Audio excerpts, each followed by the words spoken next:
ગીર સોમનાથની વેરાવળ નગરપાલિકા આમ તો સાફ સફાઈ બાબતે નિષ્ફળ ગયેલ છે, ત્યારે સોમનાથ પ્રભાસ પાટણમાં વેરાવળ પાટણ સંયુક્ત નગરપાલિકાની ઘોર બેદરકારીના કારણે ઠેર ઠેર ગંદકીના થર વધી રહ્યા છે, જેથી ગામમાં રોગચાળો વધવાની સંભાવના છે।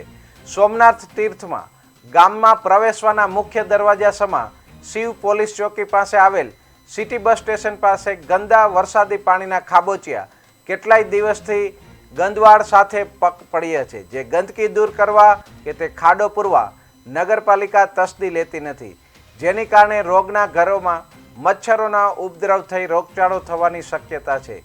ગામમાં ગટરના ગંદા પાણીના ધોરિયા પણ નિયમિત કઢાતા નથી અને સાંજે ફોગિંગ મશીન ધુમાડા સ્પ્રેથી મચ્છરો દૂર કરાતા નથી। પ્રભાસ પાટણ હેલ્થ સેન્ટર દવાખાના પાછળ ગંદકીનો ઉકરડો ઠલવાય છે। જે સ્થળે નગરપાલિકાએ અહીં ગંદકી કરશો તો ₹500નો દંડ થશે તેવું જાહેર બોર્ડ પણ મારેલ હતું, જે હવે તે સ્થળે બોર્ડ જ નથી અને કચરો ગાયો પ્લાસ્ટિક પણ ખાય છે।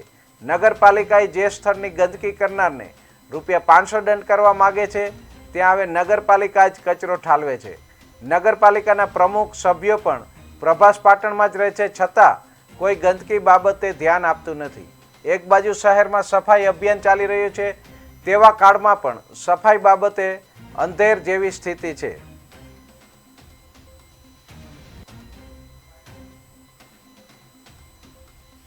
આવેલું છે હેલ્થ સેન્ટરની બાજુમાં એટલે અમારા ઘરની પાસે સતત કચરો મ્યુનિસિપાલિટી દ્વારા ફેંકવામાં આવે છે અને અમે અગાઉ ત્યાં બોર્ડ મારેલું હતું કે અહીંયા કોઈ પણ જાતનો કચરો ફેંકવાથી અહીંયા ₹500નો દંડ જાહેર કરેલો હતો, તે છતાં પણ અત્યારે અવિરત કચરો અહીંયા પડેલો જોવા મળે છે।